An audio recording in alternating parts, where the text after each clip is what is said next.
Wind River is a movie that just came to theaters last week or the week before, depending on where you're at in the country. You may not be aware of that because it hasn't exactly received the most publicity or the biggest advertising push, and it's not even in that many theaters for that matter. It was actually a little bit hard for me to find a theater to go see it. And that's a shame because Wind River is actually a good movie.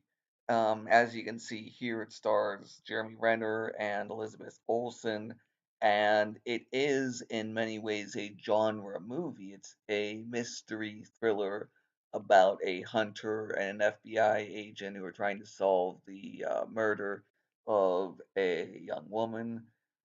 And for whatever reason, actually, I think I know the reason, these sorts of movies, genre thrillers, are not exactly made very frequently anymore by Hollywood. It's actually hard to come by them. This movie reminds me, in terms of scenery and theme, of the movie Insomnia by Christopher Nolan, one of his earlier movies, which is also set in a sort of remote and snowy landscape. Um, the good thing, there are actually several good things about this movie. The acting is very, very strong. I guess that would be expected given the cast, but Jeremy Renner in particular is phenomenal in this role. It doesn't feel like a performance. He's there on screen, and it doesn't feel like he's acting. There's just this character that he plays, and he's deeply into this character, so it doesn't feel like, oh, here's Jeremy Renner acting. It's just here's this very wounded character, and he's wounded for reasons that you can see for yourself if you see the movie, which not too many people are doing. Um, it is one of the better performances that I've seen not just this year, but really in the past couple of years. The movie's likely to be forgotten, so I don't think that he'll get nominated for anything. But that's a shame because it's actually a very good performance. Elizabeth Olsen's also strong as an FBI agent who's out of her element.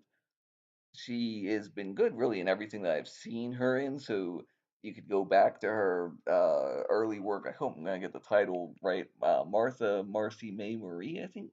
I might have misprinted or I might have gotten that wrong, but that's a tremendously good movie.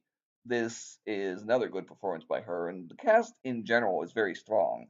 The faults of the movie are that the writer director Tyler Sheridan makes a decision about a reveal later in the movie that I think the timing of it deflates from the tension in the story arc that is otherwise developing. And I can see why he didn't put it at the beginning of the story, but I would have actually put it a little bit later. So there's that. That's just the decision that I didn't particularly like.